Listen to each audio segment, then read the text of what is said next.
lie yet. They're not gonna lie yet. I'm gonna have to run it back. Hold on. My bad. Got excited. Got too excited. Got too excited. All right, we in that thing. We in that thing.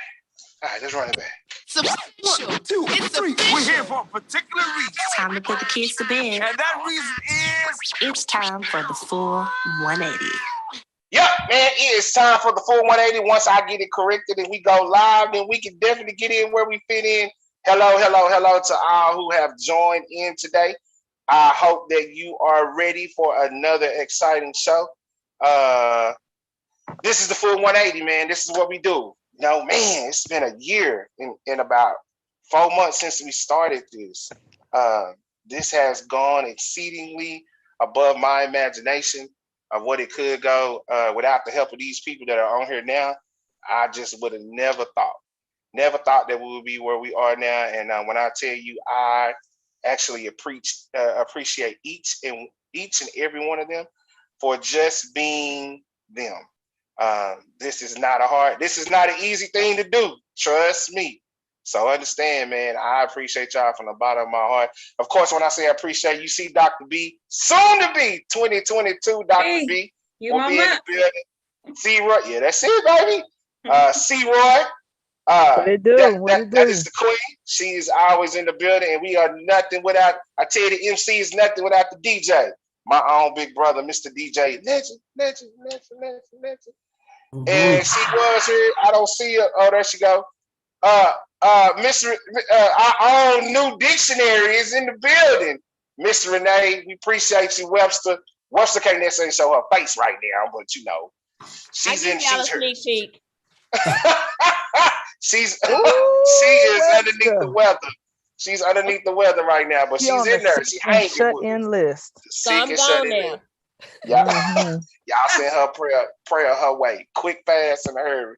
But yeah, man, this is what we do. The full 180. Each individual has had their own 360. And we got tired of walking around what I call that same tree. So you want to try to start having your full 180. Do we fall short of that? Yes. That doesn't always come. Comes and goes, doesn't always go correct, but we do attempt to go that route each time. So we do hold each other accountable in various ways. At least I know they do hold me accountable all the time. But you know what? I appreciate it. I appreciate it because I know I can slip up. But before we get into the topic, man, because if you didn't know, we're getting on the couch today with none other than our own licensed Roy. But I do have some good news for everybody. Guess what? We are back for the second inaugural Juneteenth celebration, March and Festival. I got the email today, man. Shout out Mr. Darrell Blair, the Queen, Miss Sherry Blair, and the Blair Foundation. They sent me the email. They want us back this year. So we are getting back to the Juneteenth celebration, man. It's going to be a little different. I promise y'all we won't be outside like we was. Sure. I will die. We won't be outside. I promise. I will die. Yeah, but my own brother will be on the ones and twos, and so will I. We may be the same thing inside, him inside, me on the outside. But it was a great experience. And if you get time, go to the website, or I can send everybody the link, and you can go to the website with the Juneteenth celebration and actually see the video. It shows Charles DJing. It shows me outside. It shows us doing our live show. All this is to benefit the Blair Foundation, which is, if you don't know what the Blair Foundation is, man, it is something that was created by Mr. William Blair Jr., Mr. Darrell Blair's father and his other son. And, you know, they use this to give back to the community. There's a paper that they created called the Elite News. If you haven't subscribed to it, please do so. I will have all the information tomorrow if you want to be a vendor at the actual event. They have different levels to it, but I will get all that information and make sure. But I was given the green light that the full 180 will be back. And, you know, we got to do it better than we did it last time. I promise I'm not to be too much of an asshole like I was last time. But, you know, since that's what I'm just taking what I was told. Asshole. Oh, I mean, that's what I was told. Man, you ain't like that. But you got to look at it this way. When your name is on it, it's like, okay, well, I mean, I got to take care of this because he ain't finna come talk to you. He's going to come talk to me. And it's like, well, if you come talk to me, then I'm going to come talk to you. So, it is what it is. I accept it. I'm not running from it, but it is what it is. You got to take care of business. Everybody know me. I'm fun, but when it's time to take care of business, let's take care of business. Other than that, man, look, let's go and get into it. Go and get into the current events with none other than my main man, Mr. DJ Legend. He always going beyond the arc. You ain't seen that 3-point shot. When I tell you it's sweet, it is sweet. So let's get into it. He keeping up with all the things in sports as well as around the world. DJ Legend, it's on you. Man, what's up, everybody? So first, let's get into this Michigan shooting. So I found out that the parents of the 15-year-old, which he was white, somebody else was black. Nah, he was white. His parents bought him the gun. Early Christmas present. Bought him the gun as a Christmas present. Ho. Then the mom gonna tell him, well, I'm not mad at you. She texts her son this, talking about you have to learn to not get caught. What? Yeah. And did I you catch that one? Did you catch the part? Did you catch the part where he was drawing things? Yeah, he was online searching ammunition. Yeah, they had two meetings. Two meetings. One before that, one a few hours before the shooting, and the day before the shooting. Ain't nobody said nothing like, why is he still at school? You don't see no signs of him being crazy. So they both being charged, both of them in jail right now, the mama and daddy. They all in the same jail? The mama and daddy in jail right now. The mama and daddy had they had fled. They had gotten their SUV and they had fled the city. What? They caught them. Oh wow. Where they messed up at, they took out $4,000 at the ATM, and that's how they got. Well, I was like, wow. Not the $4,000 at the ATM. Yeah, that was crazy right there. I was like, what? I said, I gotta talk about this. This is some man. If that was us, they would have been dead.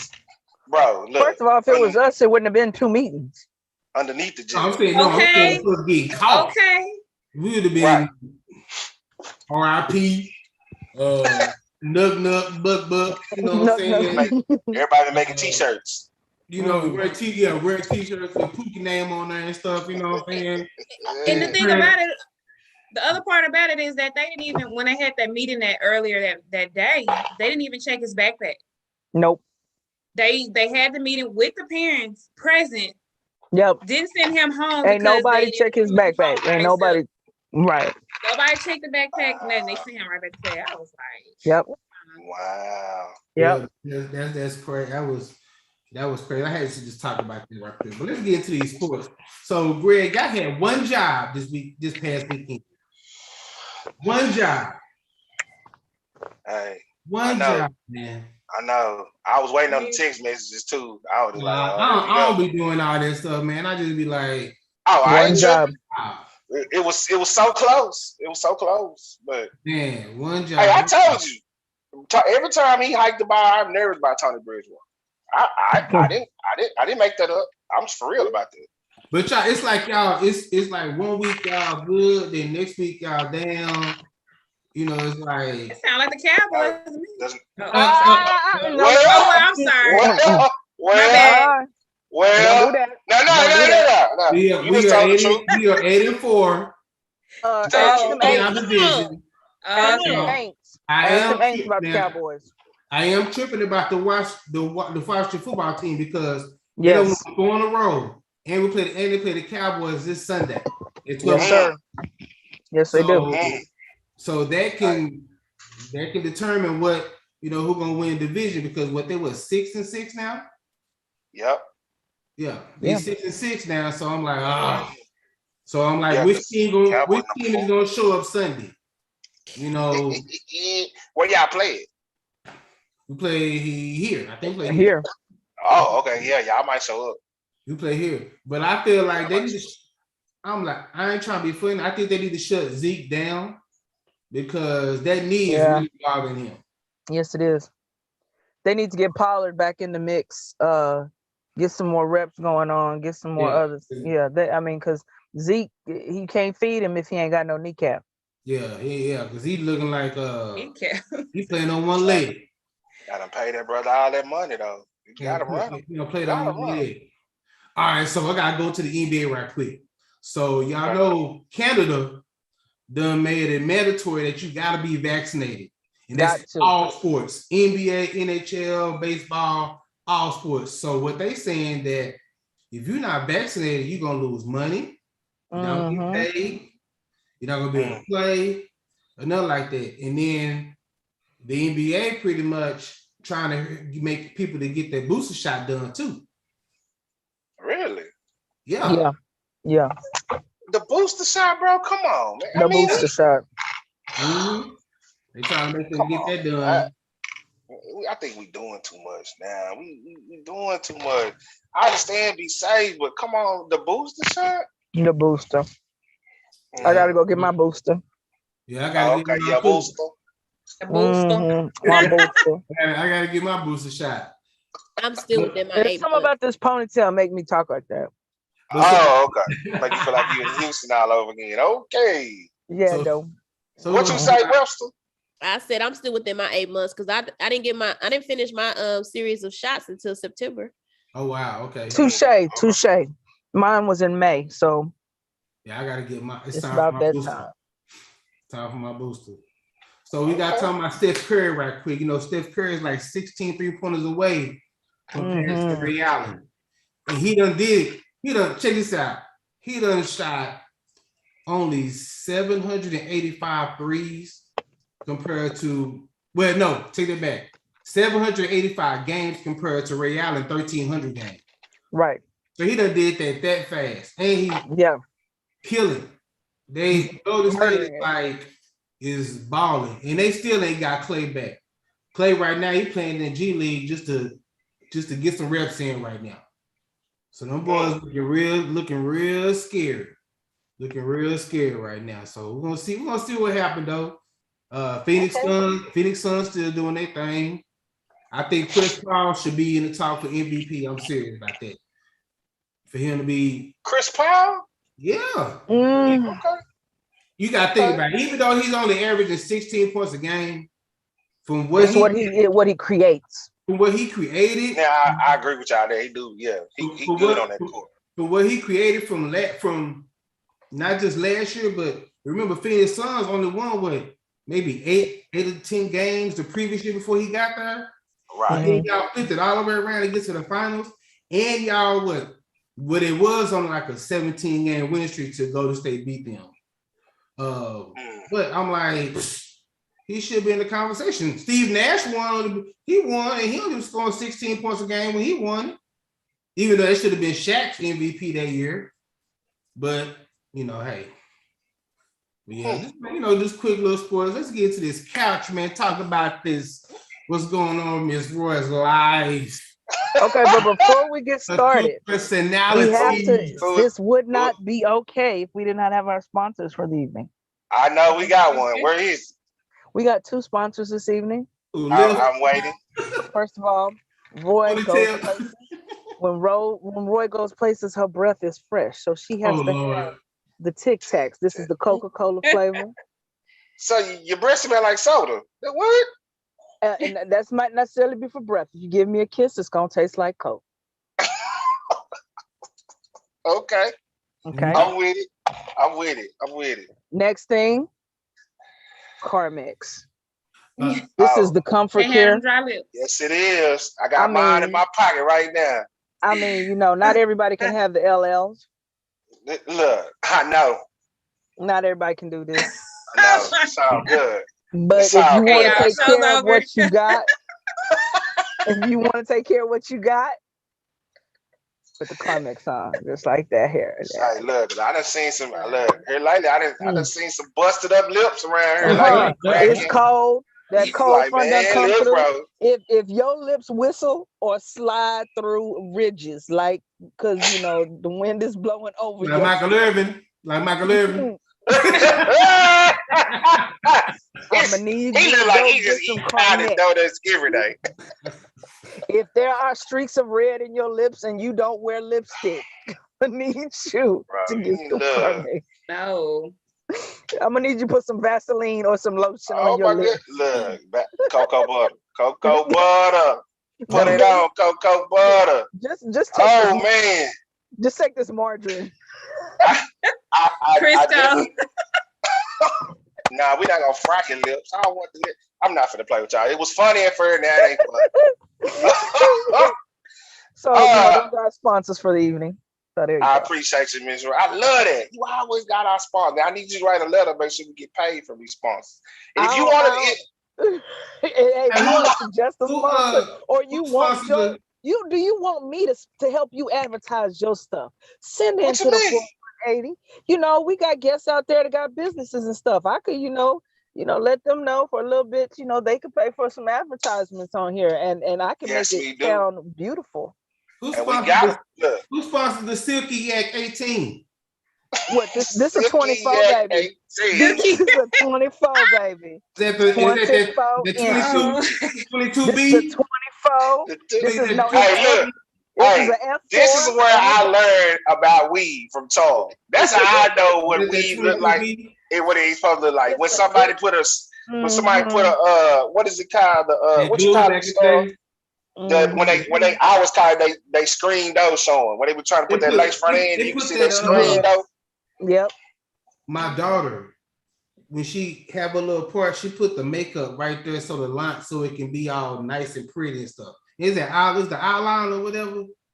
No, dang well. What is that? Your part is not that good. Your part, her part is not. See this right here, this me. That's all natural. That's see you. these edges, they sick like that because I was born with baby them. hair. It's that baby hair. Yeah, a lot of people be making up baby hair. I see that all the time. They be trying to force it. Look like Michael Jackson out on the side and stuff. You walk around talking about who's bad. I like that's you. Wait a minute. You know what? You know what's bad? I didn't know really what edges were until I saw. I was like the edges. I was like, man, that's just my hair. I brush it back, and that's what it looked like. Yeah, you have to get the edge control. You have to get the edge control. I think it's like $12.99. See, I'm talking about. This is where I learned everything I know about when it comes to hair. Like Charles taught me back. I'm talking about back in 1998. This here, Charles, is a number F430 because it has to match my own hair. I got a little bit of a little twist one black right with there. A little red in it. Yes, there you go. There you go. Black with the and red. See, I know what I'm talking about. This is a 24 inch. It's 24 inch. This is a ponytail. It is a so we can send you to the beauty supply and go get it, right? Yeah, that's what I'm talking about. That's what these new millennial men do. I ain't tripping. I'll go get it. Yeah, but forget going and get sanitary stuff. Can you go get that weave? Can you come back with my number? 27 piece. If I say a 33, you better come back with something rest red. Because if you don't, we got issues. I even know how to do the cut it and then put the little glue on. I know I do all of that. That's too much. That's too much. That's too TMI. That's too much. That's too much. Charles, I appreciate you. I got but we appreciate you, brother. You know how I do, brother. You taught me the game. I appreciate it, especially on that hair. I have a couple things I do want to make mention of. So this Saturday I'll be in Harlow doing the day between 1 and 6 for the Rhythm and Brunch Saturday rooftop vibes. So you can come down there. I am planning a 90s party down there, probably later on in the year. And then I'm going to talk to them about us having an after party after the Juneteenth celebration because it's on June 18th. We know officially it's 19th. But I want to be able to have an after party afterwards on the rooftop that night. So I'm going to see if I can get in while I'm fitting in the DJ there that night. And then, of course, January the 1st, your boy will be on the rooftop. It's the New Year Day party. Man, this ain't nothing you want to miss. I'm thinking it's New Year Day. Packed. So, yeah, it's New Year's Day. We on the rooftop. We start the New Year off right. Little vibe, little hangout. Come kick it. Come get you some brunch. And then later on that night, ain't no telling what be popping out. So, I know I'll be out here somewhere just kicking it, having a good time. Look, man, let me get this motivational quote. Go ahead. What you say? I'm gonna come out to that New Year's Day party. I'm gonna be there. Come on, come kick it, man. Food, drinks. You know what I'm saying? You might, like I said, you might want to. Everything is on sale, but pull up, come out early, because it might be real thick. So let me get into the motivational quote before you go and do. You need to do Super Bree.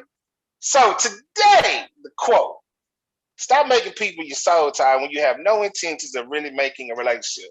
My life is not your playground. I'm not gonna speak to it. I'm gonna let y'all speak to it. What y'all think about it? I mean, sometimes people do be making people's love relationships something to practice. It's like dress rehearsal. Um, you know, some people are in it for the moment. Some people are in it for a lifetime. And those people that are unfortunately in it for a lifetime and not people on the same page with people for the moment, it does become like a game. But how do you know the difference is my question. Still trying to figure that part. Bree, Elisa? I would agree with that if you're looking for the relationship. I feel like, my thing has always been straight up communication. If we just playing and we playing on the playground, we playing on the playground. But they gotta be, you can't be playing on the playground and I'm looking for a relationship. So it's gotta be, it's gotta be clear. And most of the times, people can't hide it. I mean, y'all know me, I do have this thing that naturally, and it's not just my thing, and not, but naturally after, a while, colors just start to show, and you just got to pay attention. And you'll get to see whatever you need to see. And then you just, you move accordingly. Miss Webster? Call me Webster. I think it'd be great if people were honest with themselves and said, hey, either I want to play on the playground or I want to play with you forever. But don't present yourself that you want to play that you want to play forever and your intentions are to play on the playground. Some people be bringing toys to play with and don't even want to share. Right. Come on, what? Caesar? I agree with everybody what they're saying. That's a great point, Alicia, for real. Hey, you're gonna be serious, be serious. If you're not, just let me know in the beginning so I can know where I stand. But you know what? Sometimes you jump on that playground and you thinking you just there to play, and then you find out that you want to be there. That can happen too. Yeah, that's true. And then vice versa. Like, I feel like some people think that that's the way to get to the relationship. If I play a little bit, making friends, we playing how I go get it, and maybe they gonna fall in love with me and we gonna make a future. And that's not the case. I mean, they gonna play. If you gonna play, they gonna play. So my answer is exactly what I said last week. Be careful who you build with, because people will use you for the foundation and finish the structure with somebody else. Bring it on. My whole thing behind that is, don't start. Look, if you're not really serious about a relationship, don't start something that you're not gonna keep up. Quit saying you want something real, but you got your front door still open. What I mean by that, if your front door ain't open, that means you in it for real. Quit asking other people to be all in with you when you still splitting the fence. It's simple. Stop playing games. And that's why I use it. My life, y'all life, ain't nobody life. It ain't no playground, especially in these times. Don't play, man. If you serious, you serious. If you not, say that what it is so nobody starts having heart attachments and whatever the case may be. Because you Webster know that what's the show For Your Love or whatever? Man. Oh my God. Second chance at love. I'm telling you, people out here getting killed for playing games. I wasted, like, are y'all talking about that show on Zeus? I ain't seen it. What show you talking about? Second Chance at Love. Chance the Rapper, Jesus. I ain't seen it. You talking about For Your Man? What they talking about? Where folks be dying and stuff? I guess. Fatal Attraction. What's the show? Fatal Attraction. Yeah. Yeah, it's just like, you saying what, you people start getting obsessed into stuff, and then you find yourself on 3 o'clock news because you don't bury somebody. Now, I'm not saying I always go there, but my thing is quit creating emotional ties with people. When in the long run, when it get hard, when it get hard and get difficult, all you're gonna do is keep your front door open so you can run out of it. It's easy to leave. Yeah, it is. And you know what? Come on, say something about that, because it's real easy to leave. It's that's what longevity is in a relationship. You there for a long time. Sometimes And you're you gonna put got up with some stuff you don't want to deal with, but if you right. there, you gonna be there. That's it. And you got to create the narrative. Yeah. You can't just as Webster told me. That's where I got it from. You can't make we decisions without talking to me. Hmm. Okay. And Man, I sometimes thought my that was real. motives, and sometimes you can't be assuming my motives is always bad. You know, sometimes we people are human and we mess up, and not everybody's motives are necessarily, you know, sometimes I think as women and as men, women and men, but mostly only I can speak only from being a woman and knowing what it is to be a woman. We assume that if a guy did something wrong and, you know, or, you know, your partner does something wrong, they automatically meant you harm from the jump. Sometimes it don't be like that. To me, that's a redirecting of something that somebody else did to you in your past. Don't make me responsible for Don't other people that expect, did. well, and not only that, but if you do mess up, I mean, everybody's going to mess up, but my Yes, mess up might not have the same meaning as the other person's mess up is. I might have messed up and I mean to, you know, do better, but I don't mean you harm and I never meant it maliciously, you know. Whereas sometimes as women we get in relationships and because we've had so many men do us wrong or so many women do us wrong or so many whoever's do us wrong, we get in that pattern of, oh, you hurt me, you must mean me ill will. You know, we automatically assume, and we might, you know, some of the greatest things begin out of mistakes. true that. True that. I think we just give up too soon when we don't Yeah. have, like Charles said, we don't communicate. But Fairy hey, tales it is what ain't it is. always real. Man, real talk. Speaking of fairy tales, we're gonna get out of them and get into this real right on the couch with Dr. B and what did I do? Oh, with Dr. B and License Roy. It's on you. I'm gonna be quiet. I'm supposed to be at my couch, but you know, mama first. I'm in the parking lot Let's go. of, you know, Hillcrest High School. Parking lot pimping. Parking lot. Imagine it as Parking a lot couch. pimping. And let me set that up for people who just joined. So we do this thing called on the couch therapy. I actually went first, and we do this because my brother and I both went to counseling, and of course, License Roy, B. Miller, and Webster. They are all going towards the professional role of being licensed counselors. Roy is a licensed counselor. B will graduate this year, and I know Webster's on her way. So we do this so one can encourage you to go to counseling because you just may need to be on the couch, but you don't want to, or you may be scared. So Mhm. we use our own, with these ladies, these licensed ladies, and the things they bring to the table. We use our platform to show you what it is when you're on the couch. Hopefully to make you comfortable. Hopefully to make you think about, well, maybe I need to go. Some people sitting around think they don't need to go, and they really do. But that's it, B. It's on you. And just to add to that, I was talking to somebody earlier, and we were talking about therapy and stuff like that. And I said, well, do you ever go to your friend and vent, or to your parents or anybody? Do you ever just go and vent? And they're just like, yeah. I said, well, guess what? That's a part of therapy. So I suggest that you go to at least one professional session. If you never go again, go to at least one professional session with a licensed counselor and see where that goes. So I do suggest that. And then I wanted to add, when you were introducing us with the 180, and I wanted to explain that because I know some people kind of had a question about it. Somebody asked me about it. Well, you know, what's the difference between 360 and 180? Well, if you go back and you talk about your mathematics, a 360 is a complete circle. And when you start at one point, you end up back at that point. And that's not what we want to do. We don't want to turn back and go back to the same point. We want to go in the opposite direction. So at 180 is half of that circle. You start at one point and you go to the other direction. So that's why we call ourselves the full 180, because we have all decided to make a step in a different direction. Do something different. Yes. So we have Miss License Roy on the couch today.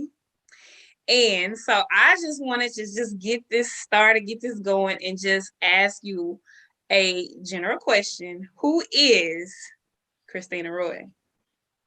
Well, first of all, let me do a disclaimer. One of the things I'm always afraid of as a therapist, when I tell anybody I'm a therapist and then I start talking, people think, oh, you think you know everything. No, I don't actually. Matter of fact, the fact that I know nothing makes me so great because I'm always willing to learn. So, who is Christina Roy? Well, my government name is Christina Leonette Harris Mackenzie Roy. That is who I am. My born in a small log cabin. No, I'm just kidding. I was born in Dallas, Texas. Spent some time in Houston, back and forth between Houston and San Antonio. I'm a person. I'm a human being. Sometimes I can be destructive. Sometimes I think that I am wonderfully flawed. Amazing. I'm glad you said that, because at first when I asked you that question, who is Christina, you told me your name. Mm-hmm. And our names aren't necessarily who we are, right? That's my government name. That's your government name. That's my government name. All right. So what is one of the things that you feel is the most difficult part of being you?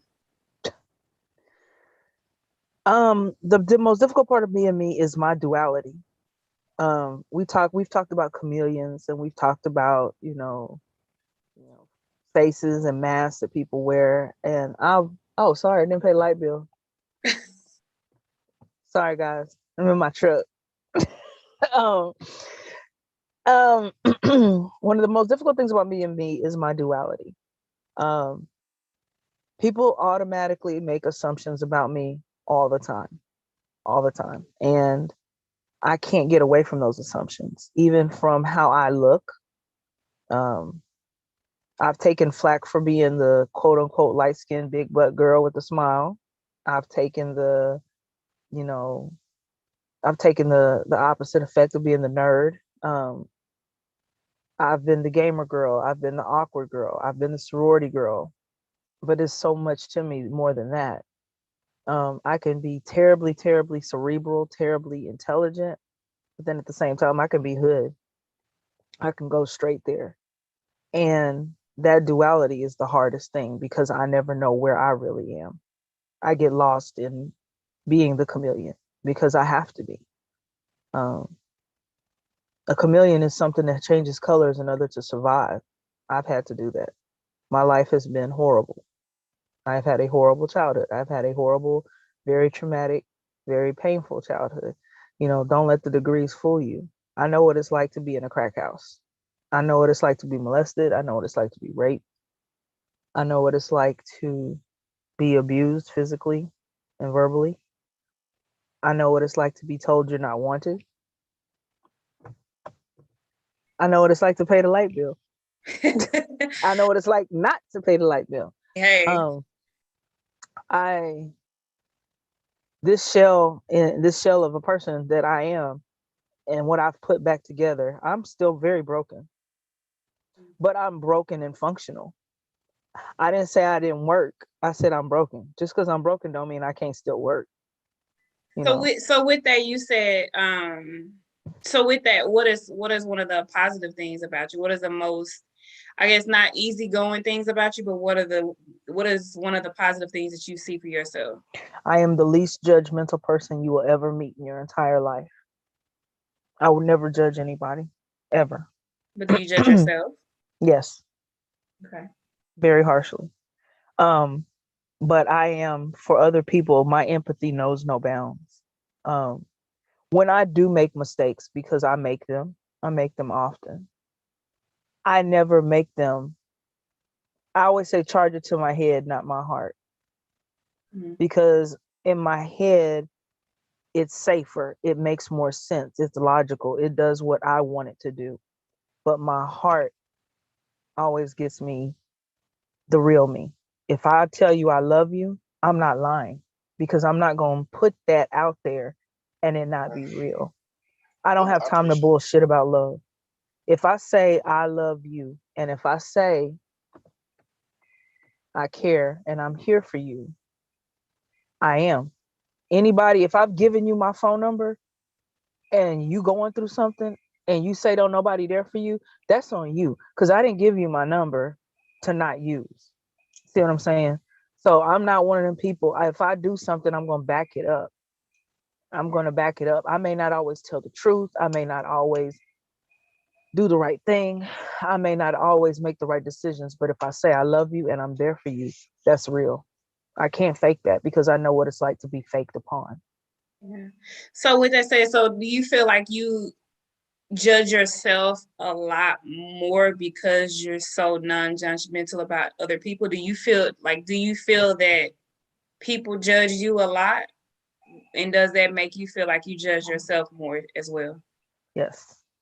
I get judged all the time, because everybody gets judged all the time. People look at you and they look at that shell and that's all they see. Or they look at your actions, a few things that you've done. You know, So what here's is? Oh, you want me? No, go ahead. I said, here's a prime example. You got a philanthropist that gives millions of dollars to charity, gives everything of themselves, and that's all you see is all they're giving and giving and giving. Yet behind closed doors, they beating the shit out their wife. Pardon my French. They're, doing sexual things. They're doing all kinds of stuff that's not, in line with quote unquote being a good person. But they're doing all this in public, and what's what we can see. So it's like I'm not one of those people that pays attention always to the actions of other people, because those actions can mislead you. Right. Just because I appear to be a good person doesn't mean I am. And vice versa. I could be the main person making all kinds of mistakes. I know people who are prostitutes, drug dealers. I know a dude right now sitting in jail who was a drug dealer, would give his shoes off at his feet for kids that didn't have anything, gave his money, gave his time, but people judged him because he was a drug dealer. Not everything is what it seems. Right. And not everybody, there's this little story that I go by. And there was a bird that was flying in the middle of a winter storm. And that bird got frozen. And the bird froze, fell into the ground, and just was dead. Just thought it was dead. Stone cold frozen. Along comes this cow, and the cow craps on the bird. Well, the warmth from the manure thawed the bird out. And so the bird is like, starts waking up, and it's alive, and it's chirping and it's chirping and it's laying, and it's like, oh, I'm alive, I'm alive. And along comes a cat. Cat comes along, starts wiping all the crap off of it, and then it eats it. The moral of the story is this: not everybody that shits on you is trying to hurt you, and not everybody wipes the shit off is your friend. Oh my God. Oh, okay. That's a good one. Okay. Say that again for the folks in the back. Right? For all the people that ain't listening, got in late. Man. Ooh, that was good. Ooh. So you talked about your duality. So I wanted to kind of get into that. So with that, what would you say would be the most difficult thing to accept with that, especially I want you to kind of think about your past. What did you try to avoid in your past that you're more trying to accept, that you realize now and that you've accepted? Or is there? Now, I'm not going to say what. I'm going to say, is there something? There is. Oh, there is. There is. And I have fought it throughout my life. And you know what? It's full 180. I'm being 100% transparent. I gave Greg a hard time. I'm going to be, I'm going to be 100% out there. All my life, I have fought myself to be the right thing, to be the good girl, to be what was supposed to be the right thing. I went to school. I got, I'm married Catholic, and I waited to, have sex for a little while. and did this and did that and did that, and I was going to be heterosexual and I was going to be this and I was going to be that. Well, the course of my life, that hasn't always been the case. I'm not always been hetero. I have, identify over the course of my life as bi, which is a hard thing to face. That's the first time I've said it out loud to other people. And I don't really care what anyone thinks about it. Yes, I am married. I love my husband dearly, but I would be remiss of myself if I were to say that I have always been 100% just, oh, I'm only heterosexual. And me being a therapist and dealing with people now, that's been in my face. That's something I've had to cope with and deal with, because I had to say, okay, if I'm telling these people to tell their truth, then I need to tell mine. And that's one of the reasons why I decided to do the show this way tonight, because I'm tired of lying. I'm tired of wearing the mask. Yeah, I'll be the chameleon, but at least I'm gonna be the honest one. If I ain't gonna always save you 15% on your car insurance. I'm not always in good hands with you. I like it. You're not always in good hands with me. So Good. that's probably been one of the toughest things, the sexuality piece. Because I come from a Catholic background, because my mother is lesbian and is a drug addict and is all these horrible things I never wanted to be associated with. It's taken me a long time to come to terms and deal with some stuff. But it is what it is. It doesn't change who I am. I'm still the same Christina I was 5 minutes ago before I said this. And I don't regret saying anything. And if you can't accept me for who I am, you weren't in my corner in the first way.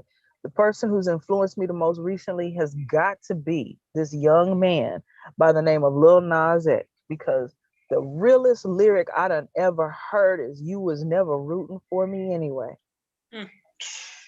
So why am I worried about what you got to say about me? You wasn't in my corner in the first place.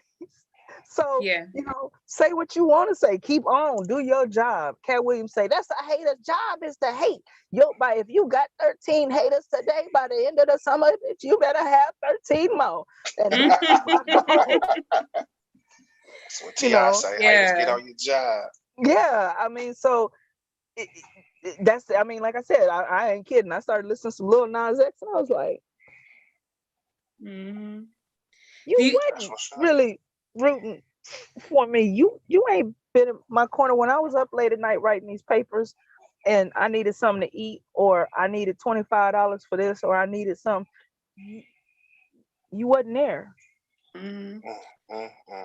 So would you say that now that you've, spoken your truth, do you feel like that, what do you feel like the effect is going to be on you as well as your environment?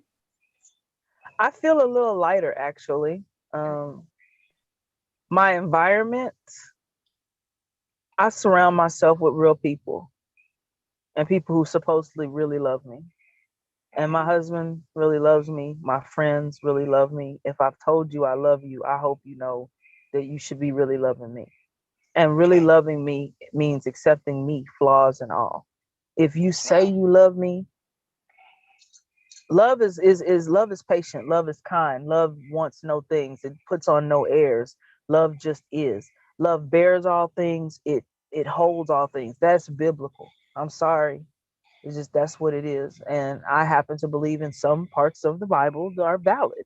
And I believe universally in all religions, in all faiths, there is a certain truth about love. If you love someone, it can hold and bear anything that you do or you have done. I have seen people who go through relationships where their partner was beating the hell out of them or tried to. My grandfather and his last wife, she put a bullet in him. It was wedged between his pericardium and his lung. And he died. And when she died, he was sickly sad. And they stayed together. And my grandfather had 19 kids. The only woman he was faithful to was this last one after she shot him. And if love could bear that, you tried to kill me. Yeah. we still together after all these years. So You know, that's what I feel. I feel like don't tell me you love me if you can stop, because love doesn't. It doesn't stop. I mean, Amen. Yeah, I have a big question for you. yeah. What would, if you were if you were mom of your 18-year-old self, what would you have told your 18-year-old self, or even 17, just before you get out there in the world as an adult? You were mom to 18-year-old Christina. What would you have said to her? Christina, ain't everything out there and what it is. Everything that you think that you fixing to do and you think is fixing gonna be the right thing, it's not always gonna be the right thing, because you don't know the right thing until you've lived and know what's right for you. Right. So I'm gonna. Oh, yes, we have questions. Yes. Oh, can I ask a question? Sure. Yes. So I mean, I just want to keep in the flow. I'm sorry. I just want to ask a question. So would you? So with you saying what you said about you haven't always been heterosexual, has that, well, two part, has it had an effect on your, since you've been married, and have you been able to be completely naked with your husband with all that? No. I hid that from him because, especially initially, because I wanted my husband to think the best of me. You know, I still want him to think the best of me. I mean, he's my best friend, but not everybody is there developmentally. I think he would have and does accept me for, however I present. Um, but Black people in society and Black Baptists are terribly judgmental. And I have never, and I'm in a sorority, and I'm, if any of my sorors are watching this right now, they're gonna be like, "We gonna get Christina. She shouldn't be telling all this." I don't care. K. Michelle is a Delta. It just is. I can't. That whole sexuality piece was such a small chapter in my 180 that it's just like I just put that tidbit out there because it's juicy. But there's other things. So how does he feel about that? Has he? We've never talked about it. It's never been something that I've been like, hey, let's talk about the fact that when I was in college or when I was such and such, I did this, But I'm asking because I'm saying now that it's out, like, do you think that is going to have any effect on y'all's relationship or your friendship? I pray not, but I would be stupid if I said no. Yeah. What about your children? Have you? Man, my children don't care. Yeah, but and that's the thing, kids are very resilient. Kids are, and I was talking to my kids about that. I was just talking to them. They seem to be more, not necessarily accepting, because my own kids, like, it's not something you have to accept. It's more of it just is what it is. It's just like, okay, that's what you like. Moving on, and then you have that research out there. They have all these things out here that they can go and, research, like, well, where does it come from and how does it happen? And, because everybody's always had their theories that, well, everybody is molested is going to be gay, and that's just simply not the case. So I'm not surprised at your Where does it come from? Yeah. Love. You just like somebody. For me, it took me forever to even identify as that, because that's not my preference. I mean, I just put up my body count. It's mostly dudes underneath there, just keeping it 100. Underneath there. Oh, okay. Underneath there, man. Oh. I mean, I ain't experimented, but I will say this: I love me a chubby dude. I'm sorry. I'm sorry, big men of the world. I love you. It's just that's always been me. And we appreciate you. The sexiest man in the world is Fat Joe, or Christopher Williams when he was big. Man, I'm dreaming. Uh, Greg, you might okay say, over there? I ain't color struck. Shout out to Crystal Williams, man. He been sick. He been sick for a couple of months. Yeah, he has been. He has been. Yeah. I like I mean, it's just I do. I love men are beautiful creatures, but women make sense sometimes to me.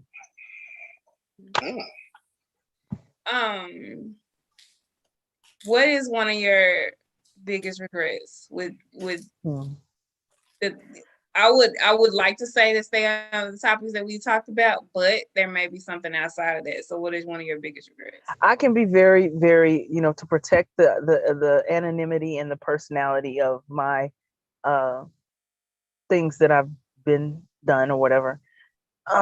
My biggest regret is hurting someone that I love deeply and hurting them to the point where they believe that I didn't love them, that my actions were fake and that I wasn't being genuine.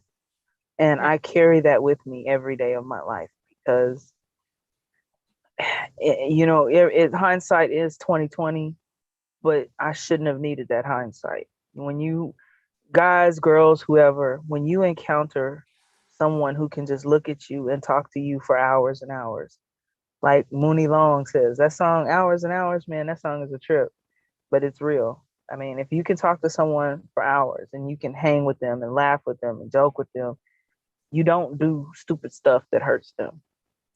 And vice versa. If you love someone that does something stupid to you, don't automatically assume that that was their whole agenda. But that's one of my biggest regrets.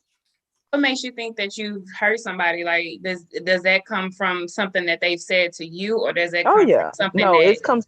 Okay. I'm sorry. It's like, okay, it's like those dudes that I love when, and I hate to use you guys example, but I've most of my experience with guys, and I would love it when guys would be like, "Man, it wasn't me. I didn't mean to do like that. See, and you just taking stuff the wrong." No, own your stuff, own it, and say you hurt me. And if you say you hurt me, apologize and we can get past that. That's all I need. I just need that validation and that acknowledgement that you did something wrong. I don't need to necessarily leave you or leave the situation. I need to know that you won't repeat that mistake. To me, that's what matters more. When that's how you grow in a relationship. How do diamonds become diamonds? They're freaking cold. They be under pressure. If you don't get that pressure, you ain't gonna get that diamond. You want a 1 in a million thing, you gotta take a 1 in a million chance. And there's so many people running around scared of getting hurt repeatedly, or scared that that person that did something to them, especially me, I'm that way. I have been scared my whole life that I'm going to get rejected. Like I was rejected growing up. Like my grandmother told me that she didn't want me. That, both of my grandmothers, on both sides, they wished that that was the biggest mistake that was ever made in either of their children's lives. I was told that point blank, period. I have no bones about where I belong in family wise. I was rejected. I am the stone that the builder refused. So with that, do you feel like all the things that you said that you want somebody to do when they're feeling hurt, do you tell somebody else that when you're hurt, are you able to put it out there and say, you hurt me, this is what hurt me, and all that? No, and I'm dealing with that because I feel like I'm not worth it. I honestly feel that I'm not worth that type of love yet. I haven't earned it yet. Do you think that comes from that what you just said about your grandparents? Oh yeah. I mean, even the mistakes that I've made, they're mistakes that were made based upon the value of myself in that moment. I do stupid stuff.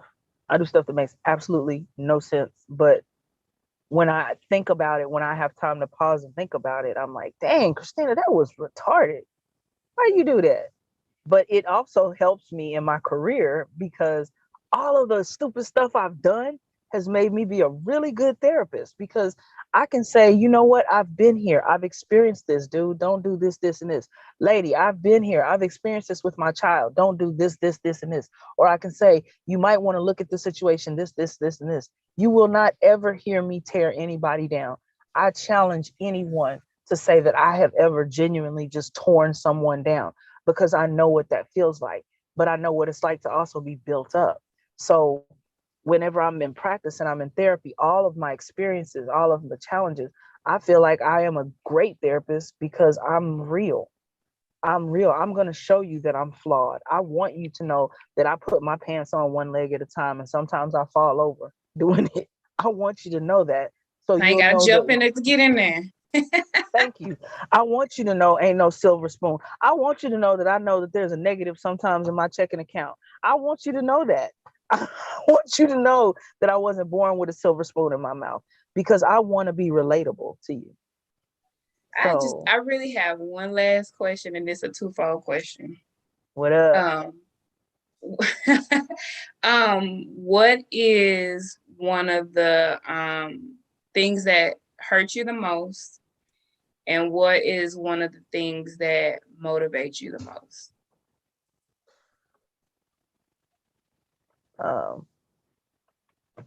Not trying to set a mood. I was about to say, it is about to get dark. Nah, I'll play it. One of the things that's hurt me the most is the fact that I can't see my father. I have been trying to see my father for the last year and a half, and his mother and other family members will not let me see him. Don't want him to know that I exist. How would that affect you if you were able to do that? I think it would bring me full circle. I mean, I've been told recently that I'm destructive, that I can be destructive. And I agree with that statement. I can. But I think I am destructive because I've been destroyed. And I think that's would help build me back up, because I don't know who I am. I only know part of myself. I've always wanted a father.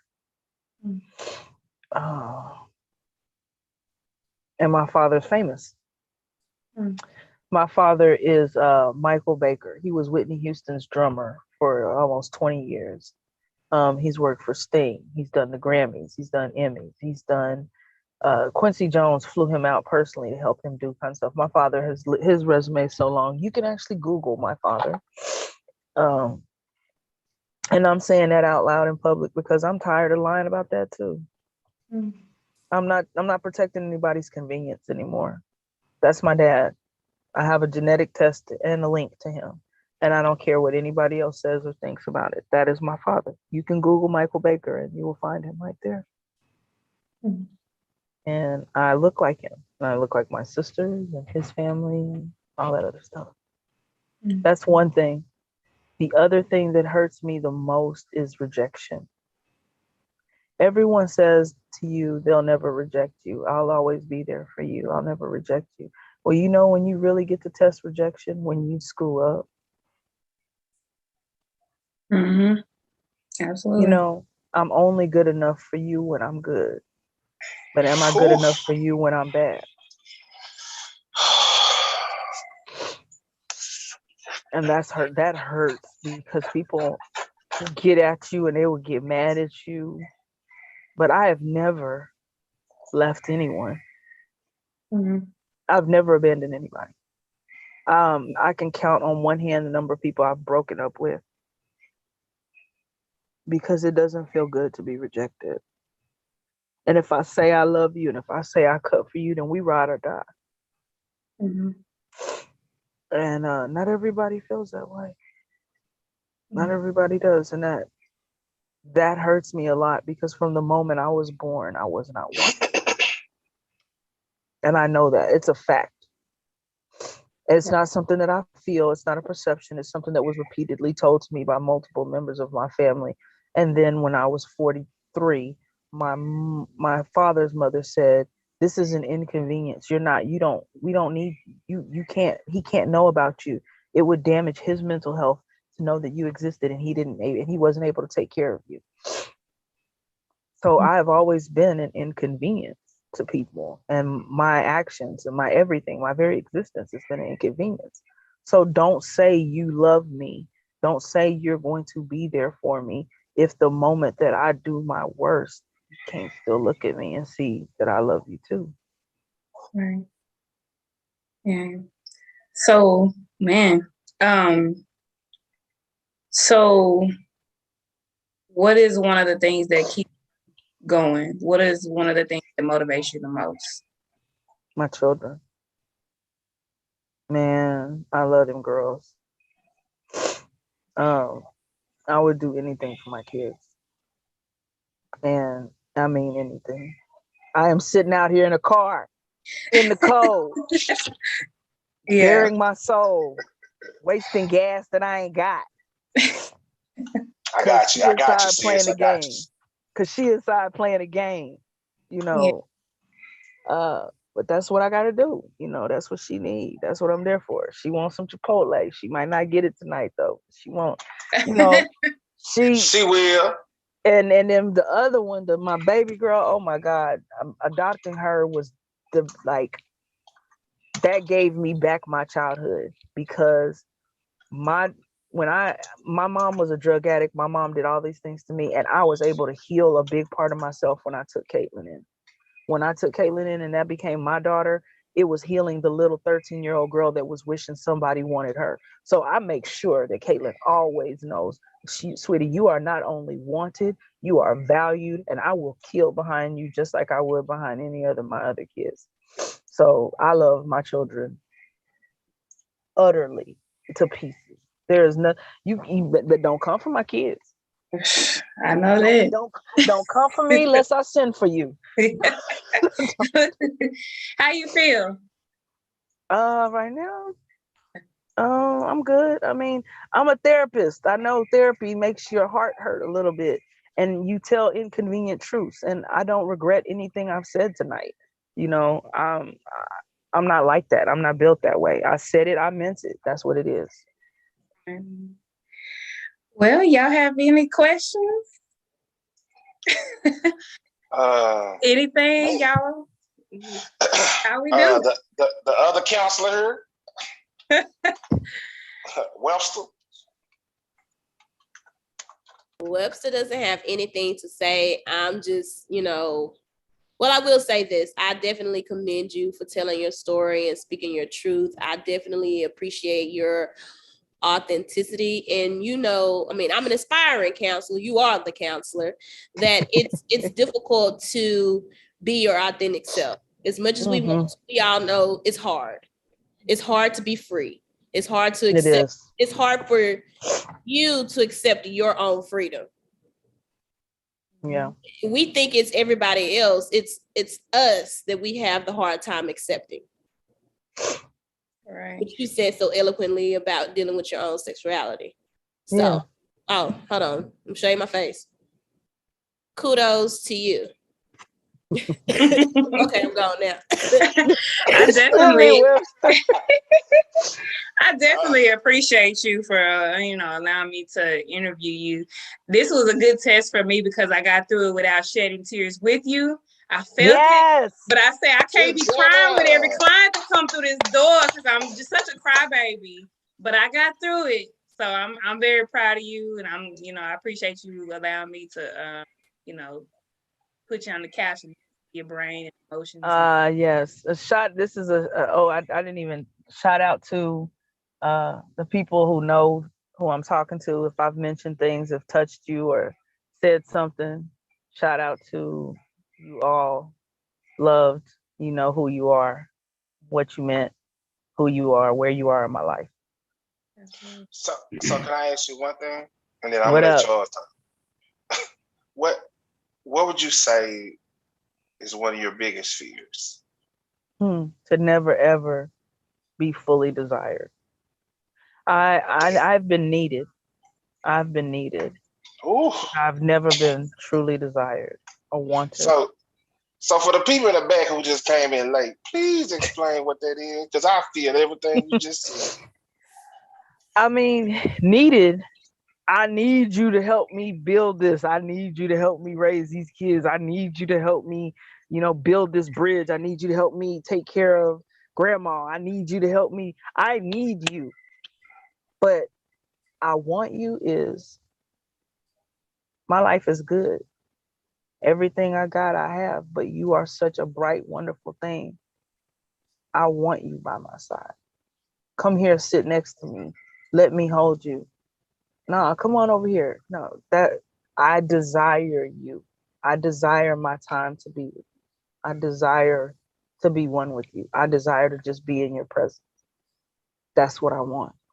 And I've never experienced it, except for maybe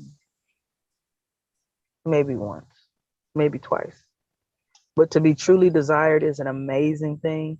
And ladies, if I hear one more of y'all bitch about a man who wants to do nothing but spend time with you and wants to be in your presence, and he always trying to be up underneath it because he desires you. Stop taking that for granted. It feels good when you just let it Somebody else happen. gonna step in and take it. Dudes are not excluded. Cause some of y'all, let me tell you something. I'm trying to hang out. Let me tell you something. You hang out with me and Charles, we leaving in them 12 o'clock. Because you things you can't do after For that me. time frame. For me, my brother. I'm just telling you, I love my brother, but hey, bro, I can go home. Oh, he know I did for him. I gotta go. All right. And that's it.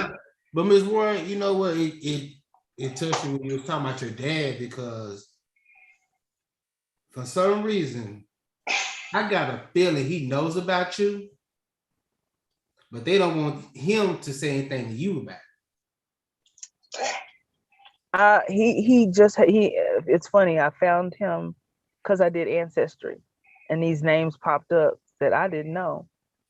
And I went from being the only child to I have 3 brothers. No, I have 2 brothers and 3 sisters. My father has 2 daughters and 1 son. My mother had my brother and my sister, and I've grown up with none of them.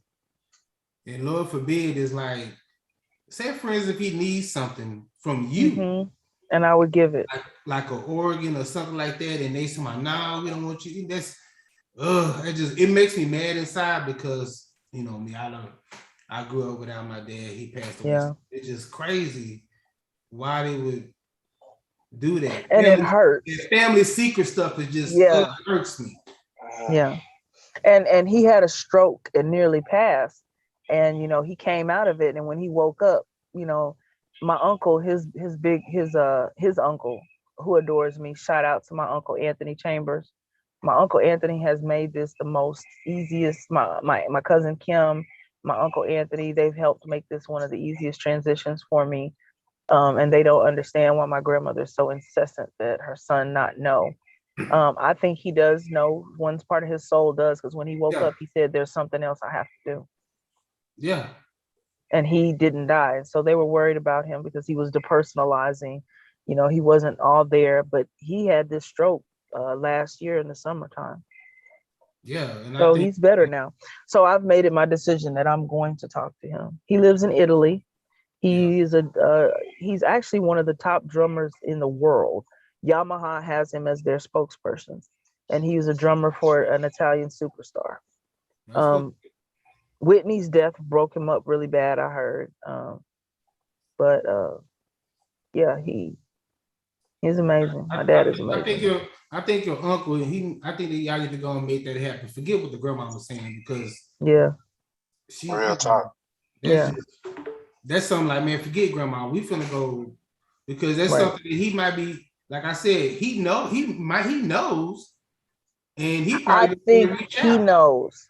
He knows because of all these years, I just had this desire out of the middle of nowhere in the middle of the night to call and find my father. And I actually bought one of them reverse lookup pages to look up the names to find the people so that I could find him. Mm-hmm. So yeah, I feel that's on like a quantum level, like a universe level, because I just couldn't. I had to find him. It's like I had to.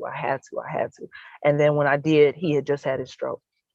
So I feel like my soul knew that something was going on with my father. Believe me, God knows. God knows. Mm. You know what I'm and saying? I look like him.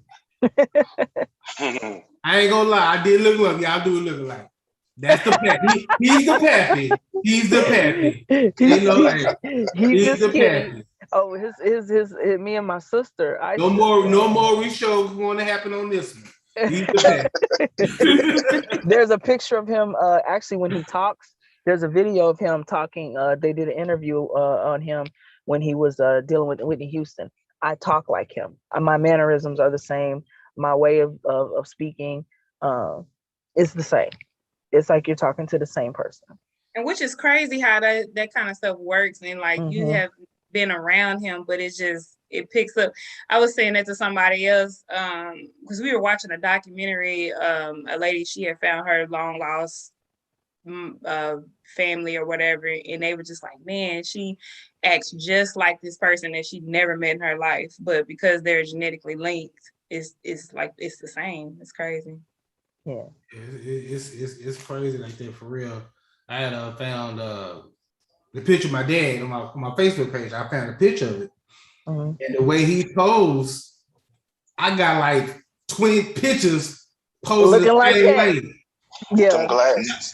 It's like me and my dad, my brothers, my oldest child. We all walk just like everybody know we family because we all walk just alike. That darn Bree Michaela is the got clone a from my twin. ex-husband family. Bree got a twin. Her youngest daughter is her twin. Man. I'm gonna have to see this. Like real talk. You know what, fam? We need to hit up the Texas Roadhouse. I need me some bread. That's what I need right now. Man, look, what time? Okay, well, on that note, we thank y'all for coming. That's what I say. All right. All right. We look, no salutations. Peace. That should be our outing then. We need to go to Texas Roadhouse one day. So let's do it. Let's make that happen. And don't be judging me when I don't order no meat. I'll go to the steakhouse and I order no steak. I want to hear it. Okay. Man, I will bite a cow. It gets too close to me. I'm like, who cares? I'm finna go eat. What is you talking about? Yeah. I might just pull out the bread and take the food home. Because that butter is off. Oh my God. Chain. Man. But now, License Roy, real talk. Ooh. Like, look, I'm gonna have to go back and watch this one for myself because you done said some things. You done said some things where I've been in my head mentally for a while, for a very long time. But I will say, but God. But God. Because somebody can show you.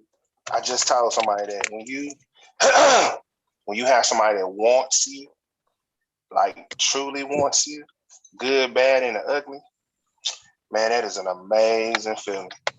Yeah, it is. That is an amazing feeling, and I applaud you, sis. Like I said, I ain't really got too much to say, man. I'm glad you was able to get that off your chest. I shut up, Gregory here. Sorry, man. Look, because I mean, right now I can tell you, I'm in my feelings a little bit because I'm just like, wow.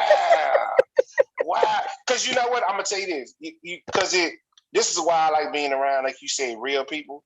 Because now you don't feel like you're the only one. Yeah. And then, everybody you talk to, like when Bree said something about, well, you got one friend you go to. Look, I know it says, grown people normally told us, well, you need to get wise counsel. Well, everybody that talk to you, that ain't wise counsel. Right. Because they will take your words and just because you older than me, don't mean you wise counsel. Say that again. You might just been making that same mistake a little bit longer than me. Maturity does not equate age. Speak. Say it for the people all outside. They can't come in. Age does not equal maturity. Man. And if you're not in a place where you still growing, I'm very scared of you. Yes. It's a book that I read that goes along with that. I can't think of the art. Mark Manson, something like that. It's a subtle art of not giving an F. He has two books out. Yes. It's lovely. The first one was life-changing for me. He says, never settle on knowing who you are. Because if you stay knowing who you are, you won't grow to become better. Send that to you, boy. Everybody. I read it twice. Send that link. We need that. Yeah. The subtle art of not giving up. F. Yeah. Mark Manson. Man. So All right, well, look, what you're saying is we don't need to get to know ourselves. He's saying don't just set up. You know how people say this is just who I am. Well, if that's just who you are and you're not gonna grow, then what's the point? Because it's like we should always strive to grow and to be more and to be better versions of ourselves. But you have people that just be like, well, this is just who I am and this is who I'm going to be. And just going along with what Greg was saying, if you stuck, if that's just who you are and you don't have nothing, if you can't be better, then I probably don't want to be around you because I'm always striving to be a better version of myself. So man, look, iron sharpens iron. And my thought when somebody say, well, this is who I am, now that's who you choose to be. Mm-hmm. You choose to be stuck where you are. You choose to be still broken. You choose to not want to get on the other side of hurt. You choose to still work at that 16-hour job. If you know your worth and your value, bro, get off your ass and go do what you need to do. Ain't nobody finna come find you. And then when you do get something that's worth it and it has value, act like it's worth and value to you. Speak. And another thing, but you said something, Greg. If you know your value, those people don't know their value to make those necessary changes to do better. And they're not trying to figure out their value. And see, and that goes along with another point that he made. He was saying that you have to prioritize the things that you give a F about. It's not saying, oh, you just don't care. It's just you just prioritizing the things that matter. It's just right now, I don't give a care what you talking about at this moment, right now. Right. I'll care about it a little bit later, but right now in this moment, And we just got to quit making knee-jerk reactions and making emotional decisions. I swear to you, when Webster told me that quit making decisions without talking to me, I was like, oh my God, where did you find that at? And Webster, I needed that because I do make decisions without consulting my better half. And I'm sorry, Brandon. Shout out, Mr. Dragon. You know, big bro. Yeah, man, we're gonna get out of here. I know you sitting outside, the weather is getting crazy. So look, man, we're gonna, I don't know what else to say. I'm gonna let y'all have y'all last word. Or better yet, we're not gonna do the last word unless y'all want to, but I'm gonna ask y'all this question. Love, peace, and soul. What'd you say, bro? Love, peace, and soul. No, you didn't. So let me ask y'all this here.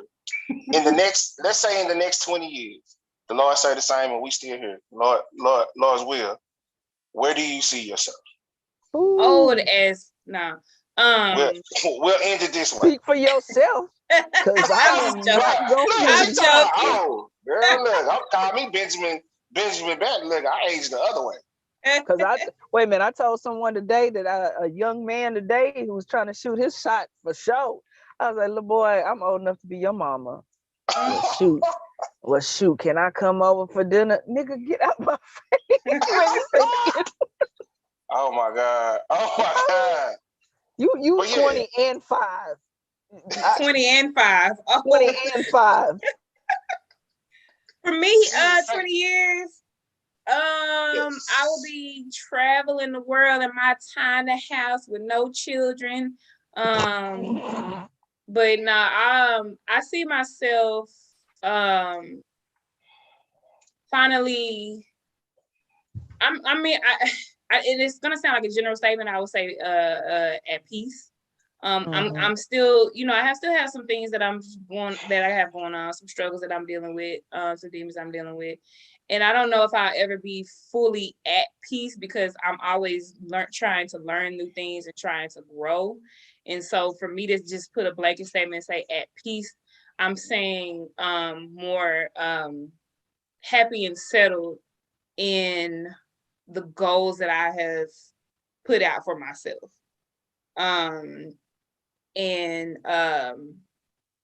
For doggone sure ain't gonna be in school no more. So that's the thing. But yeah, I feel I do eventually want to be, have my forever husband, not married and getting divorced again. Next time I get married, we in it for life till death. Do us part. There's a disclaimer on that. Future husband of Bree, you will die. She ain't pulling no punches. No, no, not You necessarily. said if. Nah, she gonna If work he out. act She gonna right. work out. She gonna be in a better place. Yeah, She gonna be in yeah. a better place. I'll be in a better place. I be She gonna less. be- I She's put my gonna be in gangster away. partnership. She's gonna be in partnership. Yeah, my gangster will be, you know. You gonna put it Nah, away? That ain't going nowhere. You gonna put that away? Look, Okay, look, who's next? Who's next?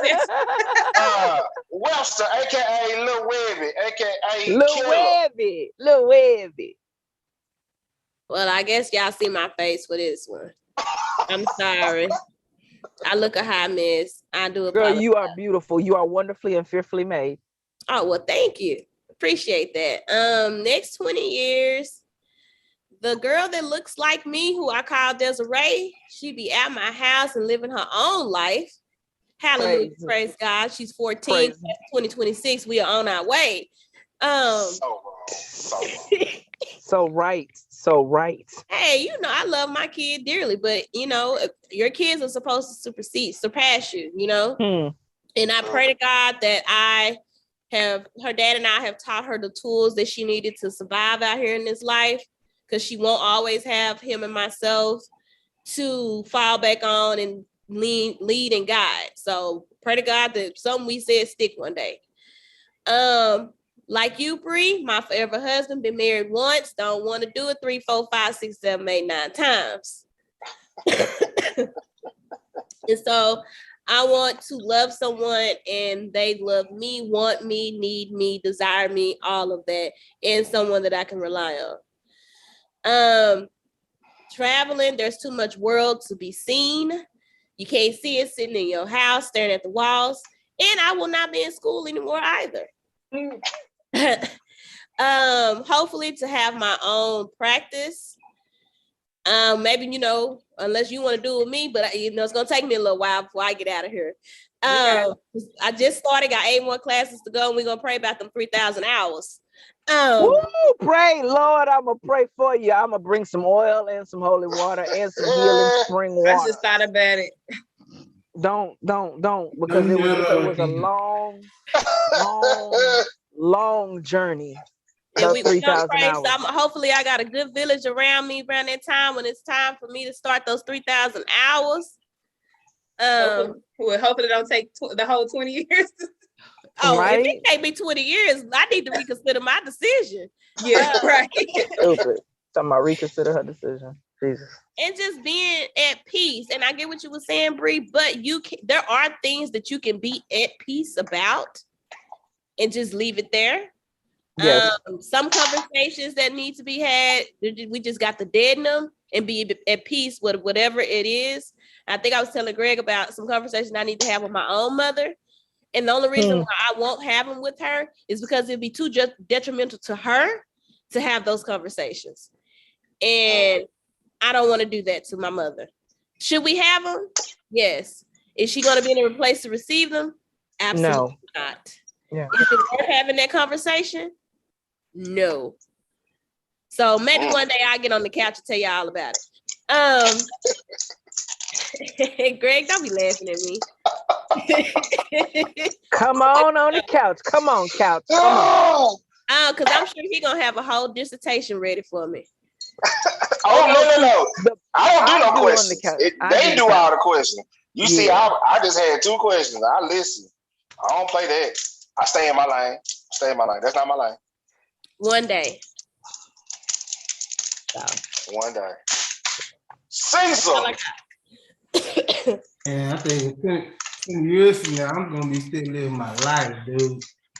Hopefully I ain't got no grandkids running around here. But if I do, yeah, you will. But if I do, they're gonna be spoiled. I ain't gonna lie, they're gonna be spoiled. We know. Hey. Polo. Gray hair and everything. Gonna be living my life, retired. Papa said. Yeah. Still starts down every day. And see, I can't. Every day. All day, every day till the day we die.